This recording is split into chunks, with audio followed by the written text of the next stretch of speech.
دارالحکومت ریاض میں منعقد ہونے والی تقریب میں مقررین نے خطاب کرتے ہوئے کہا کہ قائد اعظم محمد علی جناح جیسے لیڈر صدیوں بعد جنم لیتے ہیں۔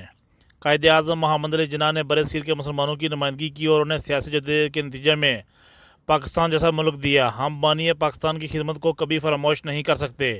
تحریک انصاف ریاض ریجن کے سابقہ صدر عبدالقیوم خان کا کہنا تھا کہ قائد اعظم محمد علی جناح کے افکار اور سوچ کو اپنا کر پاکستان کو عظیم مملکت بنایا جا سکتا ہے۔ قائد اعظم نے دو قومی نظریہ دے کر مسلمانوں کو ایک الگ شناخت دی، جسے آج مقبوضہ کشمیر کی ہندوستان نواز لوگ اور بھارت میں بسنے والے مسلمان بھی مان رہے ہیں کہ ہندوستان کے مسلمان ہندوستان کے ساتھ اپنی وفاداری ثابت کرنے کے لیے اپنی ساری زندگی صرف کریں گے، لیکن وہ ان کو وفادار نہیں سمجھیں گے۔